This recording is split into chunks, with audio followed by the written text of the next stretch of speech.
When Ubisoft announced its new game, Tom Clancy's The Division, around 2 years ago, it blew pretty much everybody, myself included, away.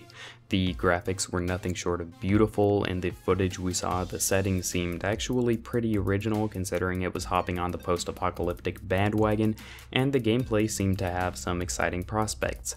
Now that footage is being released for the game, which is closing in on its beta in a few weeks and its release in a few months, I figured I would be like every other sod out there and hop on that bandwagon and talk about why I'm a little concerned about the game. Firstly, let's talk about the graphics. The first thing that people noticed was the graphical downgrade that the game has obviously suffered since the announcement footage was released. Honestly, I think at this point we should all just expect that Ubisoft lies in all of their convention footage. Watch Dogs got a huge and rather infamous graphical downgrade on release, as did the recently released Rainbow Six Siege, although that game actually has good gameplay to back it up, so its graphical downgrade hasn't been getting that much footage. Oh, and they also did that thing in the Division trailers that they do for all their multiplayer games nowadays, where it's the whole bullshit voice actors get paid to act like friends thing, and they talk like they're in a squad, but you know, we've just come to accept that too, so Ubisoft just keeps setting the bar lower and lower in terms of how much truth they have to tell, and we just keep accepting it because we're Ubisoft's bitch. Anywho, unless the recent footage we've been seeing of the game isn't representative of the final product, which is unlikely at best, needless to say, The Division has received a similar graphical downgrade to other games like The Witcher 3. Now, typically the reason for these graphical downgrades is so that the games can maintain a consistent FPS on consoles and be able to run on that outdated hardware while still running on PCs, because if they just optimize the games for PCs, consoles wouldn't be able to run them. Also, Microsoft pays people to shaft Windows, which is a platform they own, in order to try and get people to buy the game on Xbox One, a platform that they also own, which is a bit like using the defibrillators you have in your hands to try and shock a corpse next to you as opposed to a guy on your other side who's still breathing. But regardless, you know, of course Microsoft didn't pay Ubisoft to downgrade The Division so it would run on their technologically inferior machine. Of course not. No, that didn't happen. However, besides the obvious, you know, being paid to do it and stuff, I do think I have an actual reason for the downgrade. See, it's pretty obvious to me at this point that The Division is Ubisoft's answer to Destiny.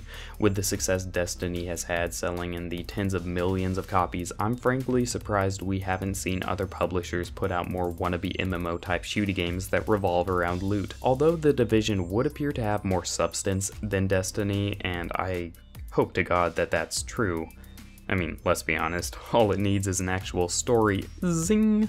It shares all the same trademarks of design. The difference is one is an FPS and one is third person and cover based.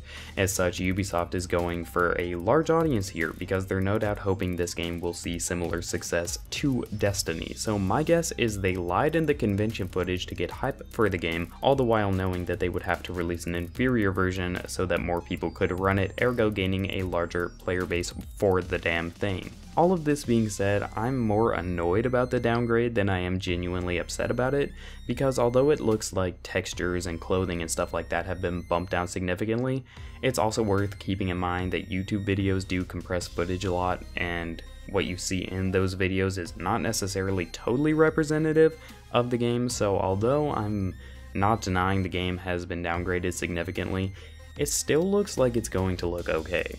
Like, it's not going to look great, because what they were advertising was a next-gen phenomenon of beautiful beauty theosity, but, you know, it'll probably look okay. The snow looks good, the reflections look good, it looks fine.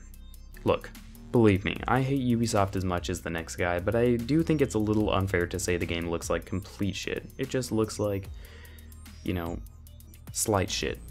That being said, what's the point of having a nice PC if I can't unleash the full length of my E-peen all over my keyboard every time I boot up the game? It would be nice if devs could just add in some extra options on PC to make the game actually look like the release footage did, but then console gamers would complain and that would cause a whole another shitstorm. Plus, you know, it's Ubisoft, man. Shit like that would take effort. At this point, I genuinely believe it's easier for them to just take things out of games that they've already put in than it is for them to just keep the same things working in the game and also add extra options. I actually believe that's how bad they are at video game development. But regardless, that's enough about the whole graphical downgrade thing. Just one more for Ubisoft, am I right? Get it, Ubisoft, because it's gross. Alright, that was bad. So let's talk about mechanics. It looks like your typical cover-based third-person shooty thingy. Hide behind this thing, kill those things, take cover behind this other thing, kill more things, rinse, repeat, rinse, repeat. The one concern that I do have based on the footage we've seen are that the enemies will be super bullet spongy. Although on recent footage, the time to kill does look rather high, I also noticed that a lot of the people playing the game just really couldn't aim for jack shit, which I assume has to do with people that normally play on PC playing with controllers for the release event or the place they went to play the game. So it could just be that the enemies actually aren't that hard to kill and you just have to aim for the head. But regardless, the enemies in the recent footage we've seen do look pretty bullet spongy. If the enemies are pretty bullet spongy, it will be obvious why, because Ubisoft is trying to accommodate the whole multiplayer side of the game. Honestly, I think they should just give players the option to either play in a single player phase where everything is tuned to single player, or in a multiplayer phase with friends where enemies take longer to kill and more multi-person mechanics would be incorporated into the gameplay. But that's probably asking too much of Ubisoft because it would require once again actual effort and encoding, which they seem to be incapable of delivering. However, if they actually did do that, it would probably fix most, if not all, of the potential problems I've seen gameplay-wise in the recent footage, because every comment I've seen on a video of the game is saying, oh look, these enemies look like bullet sponges, and yeah, it's really inconsistent with the game's universe because you're fighting dudes who are wearing like prison clothes or hoodies or wife beaters or like trash collecting clothes. That shit's not gonna stop that many bullets, and it's certainly not gonna stop a clip from an AK. Another concern I have gameplay-wise and immersion-wise is the fact that all of the guns sound like marshmallow shooters rather than actual lead-spitting death machines, which is just bad sound design. I mean, seriously, every time I've heard a weapon fired, whether it's an LMG or an SMG, it just sounds like somebody just sadly kind of jacking off, like holding a microphone up while they're doing it, just like, really? Can we not, do we not have the capability to make good sounding guns in an MMO? Is that just impossible? Because every MMO has shitty sounding guns and it makes me sad. And there's also the fact that you can't trade weapons with other players according to the devs, which is just total horseshit because it's a loot-based game. Why would you let people play with other people if they can't swap the cool weapons they get in order to customize their playstyle better? If I really like to play with sniper rifles and I'm playing with a friend and he gets like the best sniper rifle in the game and I get like the best AK in the game or the best shotgun and he likes shotguns, why can't we trade? That's just fucking stupid. I mean, look, the gameplay doesn't look too horrible. If the enemies aren't super bullet spongy, it will probably be fine. The one question I have is this: what kind of a radio tower will we have to climb to unlock parts of the map? Because that's like Ubisoft's trademark, man. If we don't have that, look, 0 out of 10. No radio towers, not playing. Moving right along, let's talk about the map size, because that's another thing people have been getting angry about. Unless the game will feature all Brooklyn, Central Park, the Bronx, etc. plus Manhattan on release, it looks like the game will be restricted to the Manhattan area. If this is true, it's absolute bullshit on the part of Ubisoft, because in footage they have released up until this point, it shows people in Brooklyn and in Central Park and in parts of New York that are not Manhattan, but in the part of the game people got to play recently, they were restricted to Manhattan, and why would they do that? That being said, I do think that the other parts of New York, aka Brooklyn, Bronx, Central Park, whatever, will be in the game.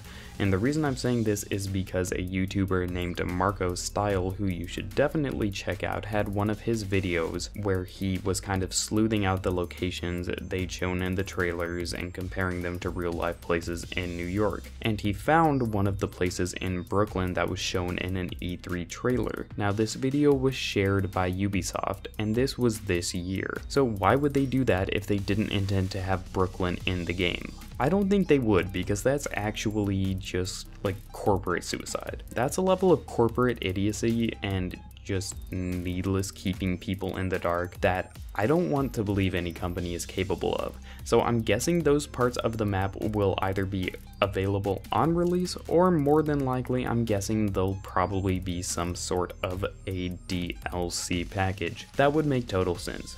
From everything we've seen from Ubisoft and how much they love to chop up their games and put stuff in their little like Ubisoft Club reward section and in season passes, I would not be surprised if it was like, pay $30 for Brooklyn, the Bronx, and Central Park. Have fun exploring, guys. Fuck you.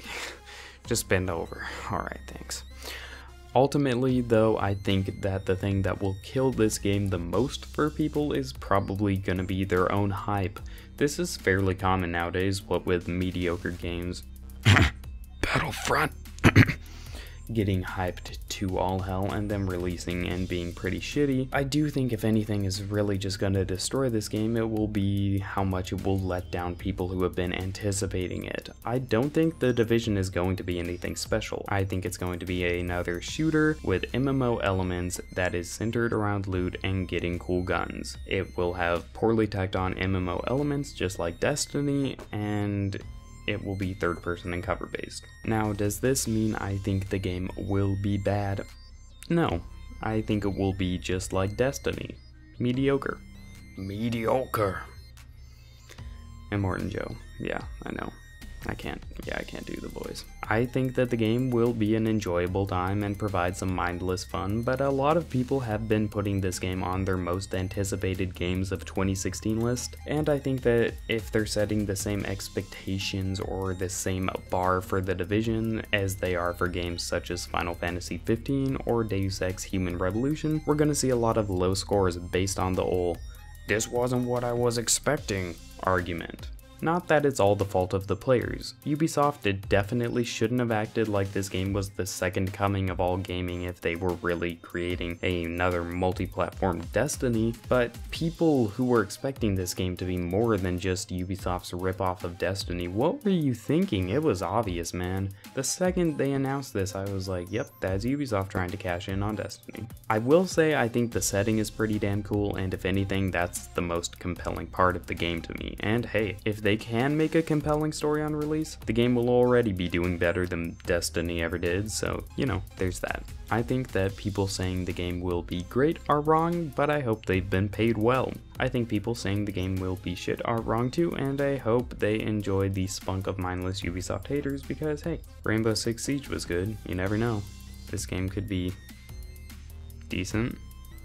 So that's my opinion on The Division. I'm concerned for the game, not because it looks horrendous, but because it simply looks mediocre, and from the comments I've been seeing, it looks like for some reason people are expecting this game to be amazing. They're expecting it to go to the moon and come back with a slice of cheese. And yeah, that was a bad analogy.